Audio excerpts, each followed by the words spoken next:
कहानी की शुरुआत होती है रसल नाम के एक आदमी से जो जेल में बैठकर अपनी कहानी बता रहा था। उसके मुताबिक उसने एक ऐसी डकैती को अंजाम दिया था जिसका पर्दाफाश आज तक कोई पुलिस वाला नहीं कर पाया। फिर वो शुरुआत से बताता है कि उसने इस कारनामे को कैसे अंजाम दिया। जिस दिन उन्हें बैंक में चोरी करनी थी उस दिन वहाँ कई देशों के नागरिक मौजूद थे। इसके बाद बैंक में एक आदमी आया जिसने सफेद यूनिफॉर्म और चश्मा पहना था। तभी उसके पीछे ऐसी ही यूनिफॉर्म वाले कई नकाबपोश लोग घुस आए और फिर पहले आदमी ने भी अपना चेहरा ढक लिया। उन्होंने तुरंत बैंक का दरवाजा बंद किया और अचानक अपने हथियार निकाल लिए, जिससे वहां मौजूद सभी लोग बुरी तरह डर गए। फिर चोरों ने वहां स्मोक बम्स छोड़ दिए और तभी बाहर से गुजर रहे एक पुलिस वाले की नजर बैंक से निकल रहे धुएं पर पड़ गई। उसने तुरंत पुलिस को खबर कर दी, लेकिन तभी एक चोर ने उसे बंदूक दिखाकर धमकी दी कि उसने कई लोगों को बंदी बना रखा है। अगर पुलिस ने कुछ भी करने की कोशिश की तो वो सभी कैदियों को मौत के घाट उतार देंगे। इसके बाद उस पुलिस वाले ने जल्दी से पुलिस फोर्स बुलवाई और बाहर के लोगों को बैंक से दूर हटाने लगा।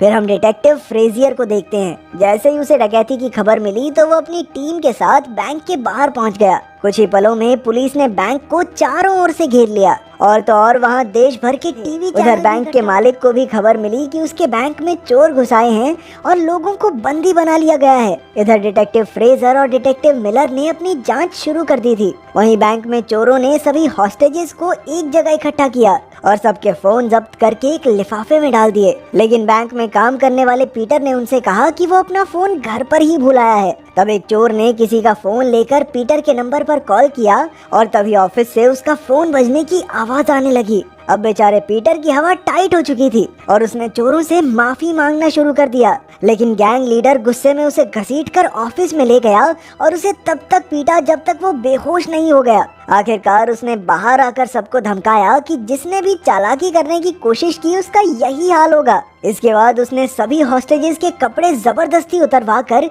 उन्हें बिल्कुल अपने साथियों जैसे कपड़े पहना दिए।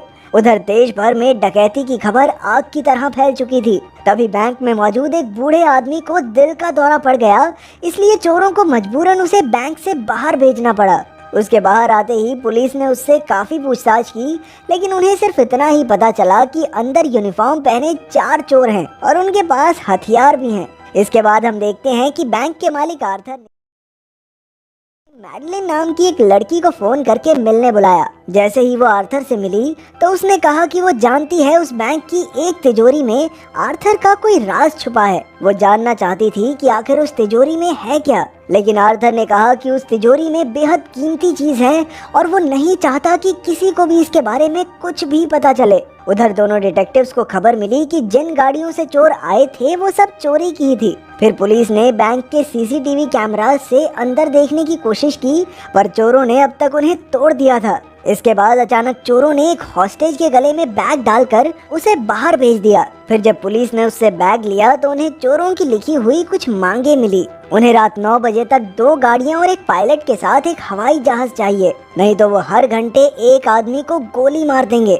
उसी वक्त आर्थर ने वहां आकर बैंक के हालातों के बारे में पूछा, लेकिन डिटेक्टिव्स कहने लगे कि वो खुद उसे हर पल की खबर देते रहेंगे।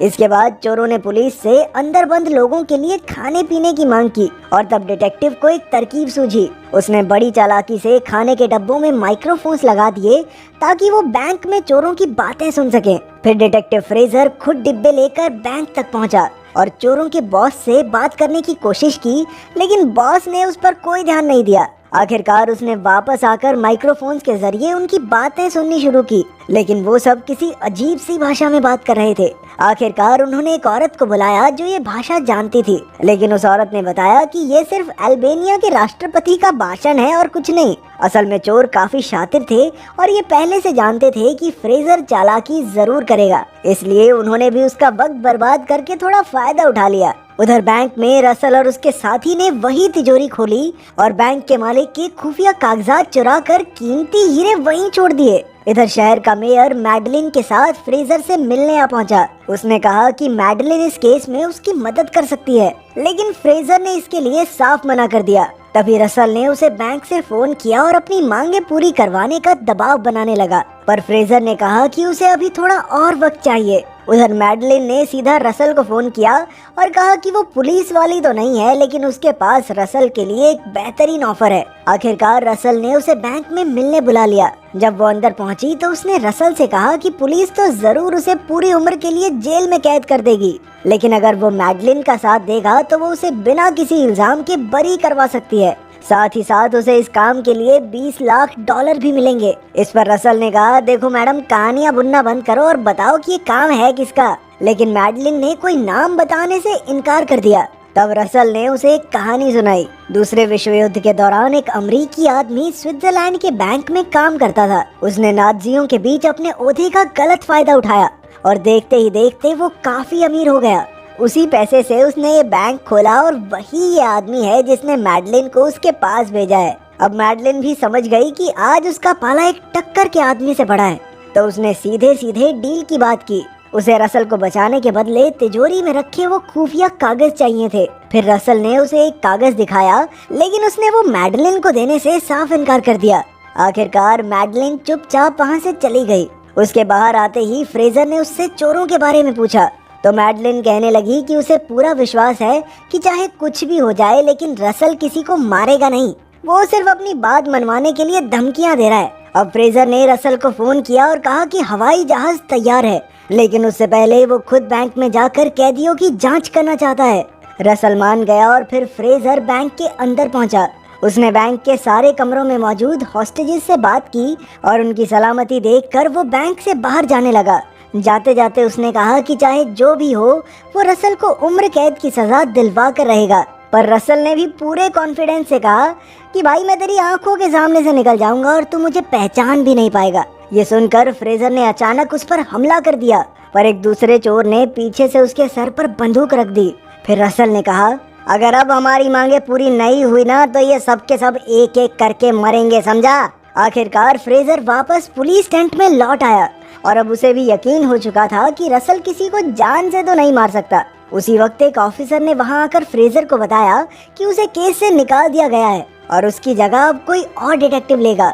असल में जो नया कैप्टन था वो बैंक पर हमला करके आम लोगों को चोरों से आजाद करवाने का प्लान बना रहा था, और तो और उन्हें बॉम्ब्स को भी ढूंढना था जो चोरों ने बैंक में लगाए थे।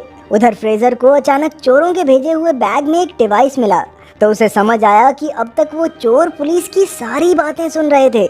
उसने तुरंत कैप्टन को फोन करके बैंक पर हमला करने से रोका, क्योंकि चोर पहले से ही इस बारे में जानते थे। वहीं बैंक के अंदर चोरों की गैंग सच में पुलिस का सामना करने की तैयारी कर रही थी।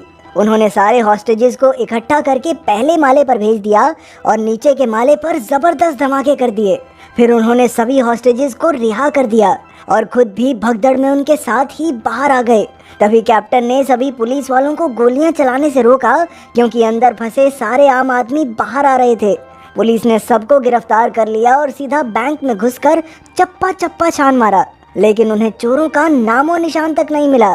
हैरानी की बात तो ये थी कि चोरों ने पैसों को तो हाथ तक नहीं लगाया, और तो और उनके सारे हथियार भी नकली थे।